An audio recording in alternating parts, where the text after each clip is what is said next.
Now let's get into the Arcturians themselves. The Arcturians are a very gentle, magnificent, calming, healing group of beings. Now the first one that we met of these amazing Equinon beings is, of course, Supa. Let me give you a little story to explain how I ran into Supa.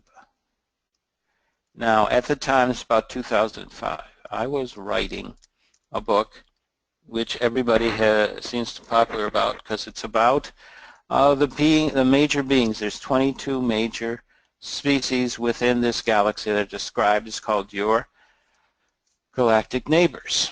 Now, it includes all kinds of beings, not just equine, magnificent healing beings like Supa, or humans like ourselves, like the Pleiadians and the wonderful Andromedans, and of course the Sirians.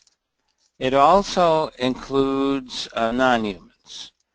And the most difficult non-human for us to kind of communicate with are the Dinosaurians. So as part of this book, I had to work with them. And they tend to be a little rough. They see humans as this puny being, and they don't understand why you can't take their energies. Well, I couldn't. So day after day, I would be taking dictation, then trying to figure out how to type this out properly. And I would wind up with a horrible headache, dizzy, unable to work, just feeling generally out of sorts. And I would wind up on the couch, and when my lovely lady came back, Colleen would ask me, "What's wrong?" And so I would explain, and she said, "Can't they find somebody that would help heal you so you can do this book properly?" And I said yes. So I started talking with beings that I talk to all the time and asking them to do just that. And so one day, Supa showed up and started working with me. While this was also happening, Colleen was also doing her computer work, because we had PAO at the time, and she is the basic person who does all the work. She is the grunt on this whole thing. God bless her. She does all kinds of computer things to make sure that all of you are well taken care of. She does an excellent job, and I'm very proud of her. So one day, the Dinosaurians came in, and they did a number on Colleen, and she was all wiped out. And that's how she got to meet Supa. So Supa suddenly had but one simple job, and that one simple job was not taking care of not only me, but taking care of Colleen. And this is Supa.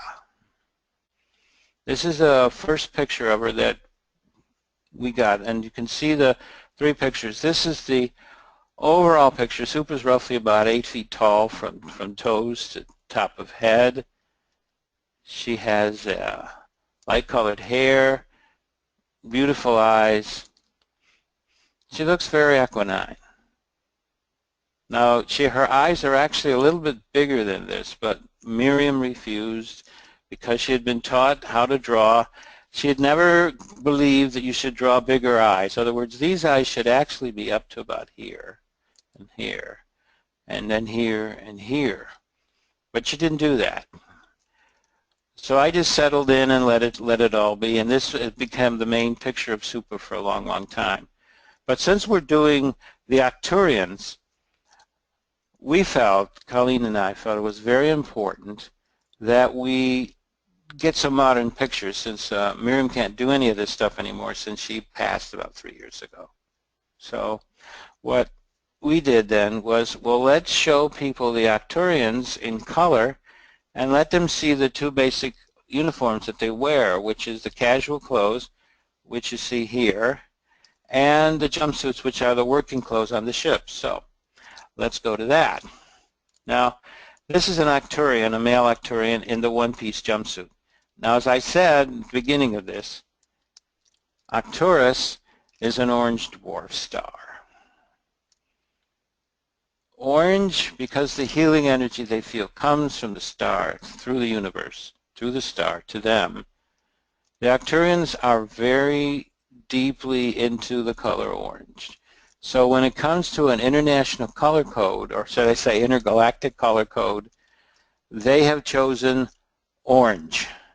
And so I love these wonderful guys, these beings. They are gentle, they are magnificent, and once again they are tall.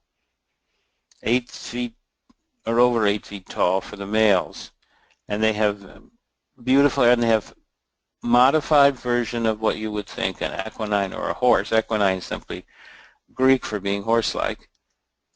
And then there is the jumpsuit leading to the next suit, which of course they wear when they're not on ships. And this is another beautiful being. And this you can see the basic aspect of them. They have long, thin fingers and long hands and kind of thin arms and kind of thin legs. And from straight on, they don't look that horsey, but when you see them from the front, you see this stubbed up version of the snout of a horse on this planet. I like these because it lets you get a better idea of these magnificent beings, what they look like, what they do, and of course, like horses, they have a mane. They even call this hair thing a mane. It's magnificent. Now,